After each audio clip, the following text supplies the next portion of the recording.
कन्हैया बिल्लारी, क्या बीजेपी नीतीश की चुनाव जिताऊ काबिलियत पर थोड़ा भरोसा कम करने लगी है?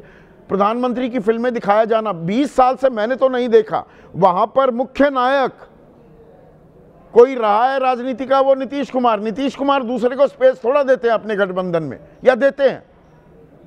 नहीं नहीं, तो दिख रहा है। अब तो लगता है कि प्राइम मिनिस्टर भरसे तेजस्वी यादव होते जा रहा है ये चुनाव। और विकास की बात जो कर रहे हैं राजीव रंजन जी, तो विकास की बात तेजस्वी तो केवल विकास ही की बात कर रहे हैं। ये लोग यहाँ घुसपैठिया, प्रधानमंत्री की माँ का फीस दैट ये कर रहे हैं, वो जात की कहाँ राजनीति कर रहे हैं। मैंने कहा था, नवल जी हमारी बात को समझे नहीं। परसेप्शन बन गया है, जैसे पासवान की पार्टी है लोजपा, उपेंद्र कुशवाहा की पार्टी कुशवाहा, एक परसेप्शन बन जाना, बना देना, ये परसेप्शन बना। जबकि तेजस्वी में ऐसा नहीं है, सारे दल के सारी जात के लोग हैं, सारे जमात की राजनीति कर रहे हैं, लेकिन परसेप्शन बनाने का और बनाया गया है, वो बात है।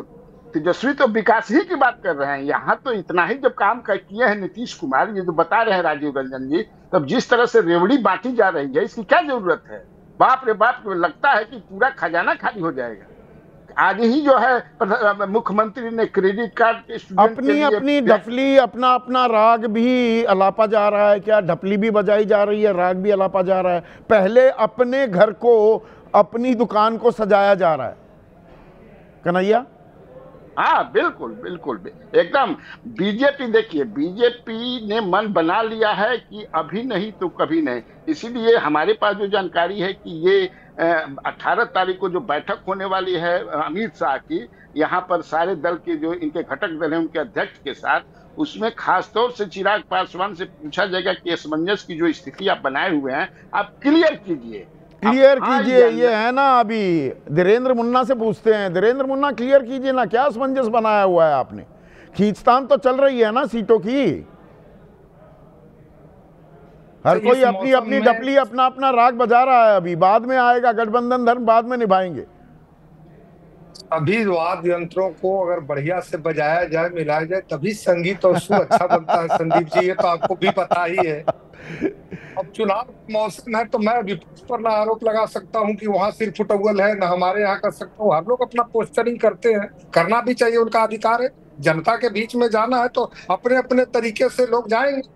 लेकिन अभी कन्हैया बिल्लारी जी के एक बात से मैं सहमत हूँ कि जो उन्होंने कहा है, कांग्रेस पार्टी अपने पुराने खोए हुए दिन को वापस देखना चाहती है, कि जब दलित हमारे साथ हुआ करते थे।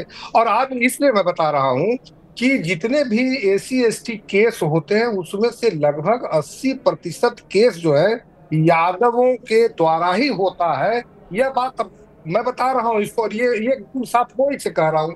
और भेलारी साहब ने जातीय राजनीति कर रहे हैं आप, सीधे सीधे खालिद। नहीं, मैं जातीय राजनीति नहीं कर रहा हूँ, ये परसेप्शन है। तो कांग्रेस को, मुख्यमंत्री के चेहरे पर मैं आ जाता हूँ, वो चाह रही है कि भाई उप मुख्यमंत्री अगर बनाना चाह रहे हैं आप मुकेश सहनी जी को, तो मेरे राजेश राम को क्यों नहीं?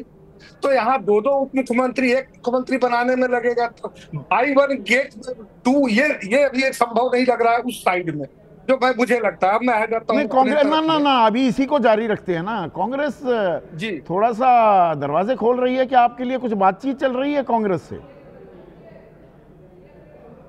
नहीं, देखिए, ये तो परसेप्शन आप बना सकते हैं कि भाई, देखिए राजनीति में इतना मैं जरूर कहूंगा संदीप सर, कि राजनीति में दरवाजा नहीं होता है, एक पतली सी उस पर चादर लगी होती है, या पर्दे लगे होते हैं, या चिलमन होता है। ये कहीं नहीं होता है कि किसी में दरवाजा लगा होता है, और सब कुछ ट्रांसपेरेंट होता है। अब ये नहीं कह रहा हूं कि इसका कोई अनर्थ आप अर्थ लगा लें। अब मैं आता हूं कि हमारी इशारा तो आप कर ही रहे हैं, कुछ ना कुछ इशारा तो दे दिया आपने। पर पहले ये बताइए ना, सीटें कितनी? देखिए 102 103 जेडीयू ले, 101 102 बीजेपी ले, तो कुल मिलाकर बची 40। उसमें बटने ही हैं 4-4 आदमियों के बीच में, आपको 20 से ऊपर तो मिलेंगी नहीं, तो गठबंधन धर्म निभाएंगे? अब ये ऐसा तो नहीं हो सकता है ना कि बतासे के लिए मंदिर तोड़ा जाए, ऐसा नहीं होगा। और न ये भंडारे चल रहे हैं कि जो जितना मर्जी उसको उतना पूरी दे दिया जाए। विनिबिलिटी अगर फैक्टर होगा संदीप सर, तो मैं बताता हूं कि उसी को देख करके गठबंधन के शीर्ष नेता आपस में इसका बंटवारा करेंगे।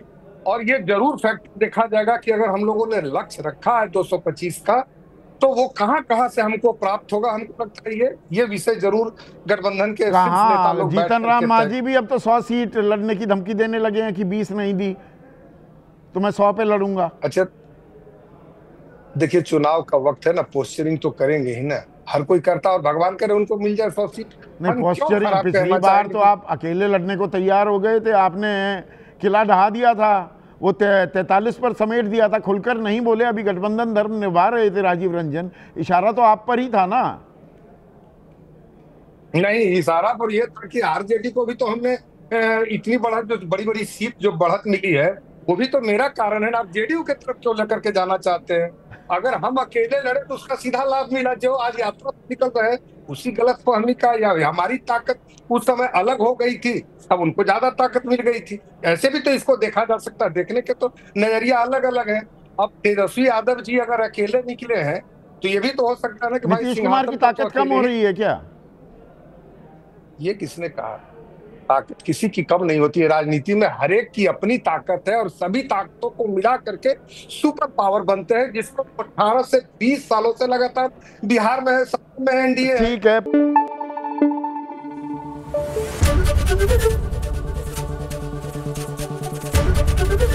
एबीपी न्यूज आपको रखे आगे।